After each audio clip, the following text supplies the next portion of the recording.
नमस्कार, आप देख रहे हैं सिटी न्यूज और मैं हूं आपके साथ कंचन। 5 साल 3 महीने से लापता सेजल झा का बोकारो पुलिस और स्पेशल ब्रांच अभी तक पता नहीं लगा पाई है। आखिर सेजल किसकी शिकार हुई है, ये बड़ा सवाल आज तक परिवार वालों के सामने खड़ा है। हालांकि अब इस मामले को सीआईडी ने टेक ओवर कर लिया है। सेजल की मां उषा झा को अब रांची में पकड़े गए बच्चा चोर गिरोह के सदस्यों के 7 बच्चों की बरामदगी पर थोड़ी उम्मीद जगी है, क्योंकि इन अपराधियों का बंगाल कनेक्शन भी है। जहां से सेजल महज 15 मिनट में गायब हो गई, वहां से बंगाल का बॉर्डर महज कुछ ही दूरी पर है।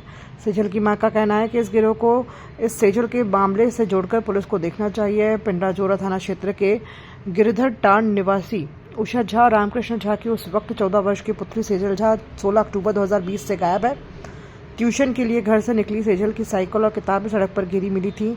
उस वक्त बोकारो के एसपी चंदन झा थे। इस बीच प्रियदर्शी, आलोक पूज्य प्रकाश और मनोज स्वग्रियरी और हरविंदर सिंह बोकारो एसपी के पद पर पदस्थापित हुए, लेकिन पुलिस का तंत्र से जड़ का पता नहीं लगा पाई है। हालांकि इस मामले में नार्को टेस्ट से लेकर दूसरे राज्यों तक पुलिस की टीम भेजी गई है, लेकिन सेजल का कोई पता नहीं चला। 2020 16 अक्टूबर सुबह 10 बजे से पहले हमारा एक भरा पूरा खुशहाल परिवार छोटा सा था, जिसमें मेरी सास, मेरे पति, मेरा बच्चा और मैं, मेरी बेटी बहुत खुशी से रहते थे। नहीं पता था कि क्षण भर में हमारी जिंदगी ऐसे पलट जाएगी, किस्मत जो पूरी कहानी बदल देगी और एक नया इतिहास रचेगी। पिछले 5 साल से इसी उम्मीद से हम लोग मंदिर, मस्जिद, गुरुद्वारा, CM, headquarter, DGP, DIG, SP, थाना, पुलिस, बस दौड़ना, यही उम्मीद थी कि कहीं ना कहीं किसी रास्ते मेरे बच्चे का एक फोन कॉल, एक खबर मिलेगा। लेकिन बस आश्वासन ही मिला।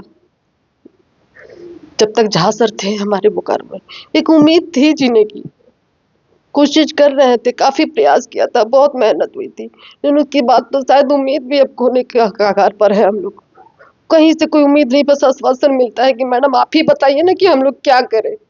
अगर बता ही पाते हम लोग कि हम लोग क्या करें, तो शायद मैं इतनी सक्षम हूँ उस बच्ची के लिए, क्योंकि माँ हूँ मैं उसकी। मैं कर पाती, जान पाती तो मैं जरूर उसको वहां से ले आती। अभी तो इस केस को सीआईडी में था। जी, अभी हाल ही में मेरी बहन ममता मिश्रा गई थी मैडम के पास, वहां से भी उम्मीद मिल जगा है। सीआईडी को ट्रांसफर हुआ है ऐसा सुनने में आया है, लेकिन मेरे पास इसका कोई खबर भी नहीं आया है और कोई मिलने भी हमसे नहीं आया है अभी तक। और मुझे नहीं जानकारी है कि हमारे केस का आयो अभी कौन हुए हैं और किन के पास है और टीम में कौन कौन है। बस पता चला है कि सीआईडी के पास ट्रांसफर हुआ है, लेकिन पता नहीं क्यों हमको ऐसा लग रहा है कि रांची में अभी अंश और अंशिका का जो केस हुआ है, जिसमें बच्ची लोग रिकवर हुई है, मिली है, बहुत अच्छा लगा सुन करके। किसी माँ का गोद तो फिर से भरा, किसी के घर में खुशहाली आई। लेकिन कहीं ना कहीं मेरे केस में यही लिंक जुड़ा हुआ है, जरूर है, क्योंकि अभी हाल ही में खुटाडी में भी एक ऐसा ही केस हुआ है जिसमें लड़की अभी तक नहीं पता चली। पेक नारायणपुर से एक 6 साल का बच्चा, जो पिछले 4 साल से उसकी माँ मेरी ही तरह ढूंढ रही है, भटक रही है अपने बच्चे के लिए। चंद्रपुरा से एक खुशबू कुमारी के लिए उसकी माँ दिन रात रोती पिटती है। शायद उसके पास इतना जानकारी नहीं है कि वो कहीं जा सके, लेकिन भगवान से उम्मीद लगाए आज भी बैठी हुई है। क्यों बोकारो में इतने सारे मिसिंग केस आज भी पेंडिंग पड़ा हुआ है?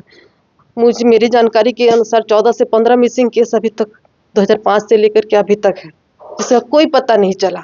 मुझे लगता है कि इसी केस से मेरा केस जरूर संबंधित है। कहीं ना कहीं मेरी बच्ची इसी में फंसी हुई है। वही गिरोह एक्टिव है बोकारो में, जो ये सब गिरोह अपना काम यहाँ पर कर रही है, बच्चियों को यहाँ से ले जा रही है।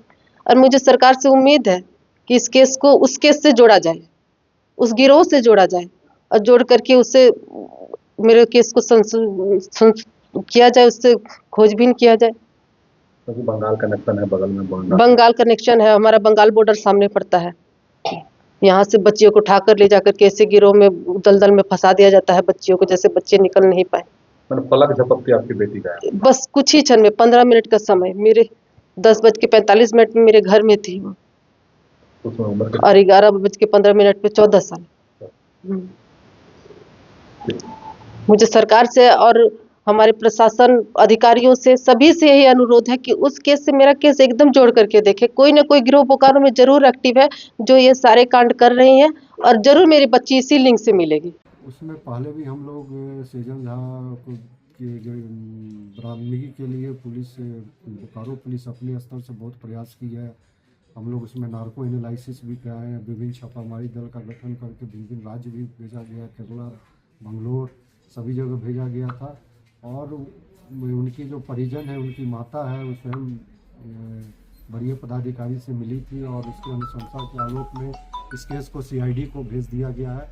अब सीआईडी इस केस की तहकीकात करेगी, झारखंड सीआईडी इस केस का तहकीकात करेगी और हम लोग उम्मीद करते हैं कि कुछ ना कुछ इसमें उपलब्धि हासिल हो। कुछ सीआईडी का फॉलोअप कुछ मिला है सर? हाँ बिल्कुल, हम लोग से सारा रिकॉर्ड की मांग किया गया था और हम लोग अपना रिक्वेस्ट लेटर भी सीआईडी को भेज दिया है, तो सारा ये ट्रांसफर सीआईडी को मिल जाएगा। मैं क्लास 11th में पढ़ता हूँ अभी। जब मेरी दीदी का ये घटना हुआ था तो आई थिंक मैं उस टाइम पे 12 ईयर का था। अभी मेरा ईयर 18 हो गया है, 18 एबव हो गया है और अभी तक मेरी दीदी का कुछ भी पता नहीं चला है। जहाँ तक हमको लग रहा है रांची में ऐसा ही एक केस का रिकवर हुआ है जिससे कुछ लड़कियों का रिकवरी हुआ है। हमको लगता है यहाँ तक कि बोकारो में भी ऐसा ही कहीं गिरोह चल रहा है जिसका अभी तक हमारे बोकारो पुलिस को कुछ पता नहीं है। हमको ये लगता है कि इसका बारे में पुलिस को जानकारी करना चाहिए बोकारो में कि ऐसा क्यों हो रहा है, क्यों लड़की गायब हो जा रही है दिन दहाड़े हमारे गांव से, हमारे घर से उठा के कोई ले जा रहा है 10-15 मिनट में, किसी को पता नहीं चल रहा है। और एक्चुअली ऐसा हो क्यों रहा है क्योंकि सामने हमारा बंगाल बॉर्डर पड़ता है। कुछ भी यहाँ पे हो वन जंगल का एरिया है, किसी को कुछ पता नहीं चलता है, तुरंत कहीं ना कहीं कुछ गायब हो जाता है, कोई मारा हुआ मिलता है सामने। ऐसा बहुत घटना हमारे यहाँ मिला है, लेकिन बोकारो पुलिस इसमें ज़्यादा एक्टिव नहीं है। क्या उम्मीद है कि रांची कनेक्शन अगर जोड़ा जाए तो इसका? हाँ, रांची का कनेक्शन से अगर इसको जोड़ा जाए तो शायद कुछ पता चल सकता है, क्योंकि एक जन के इससे नहीं हो सकता है इतना बड़ा कांड। कुछ ना कुछ गिरोह बोकारो में ज़रूर चल रहा है जो अभी तक बोकारो पुलिस को पता नहीं है।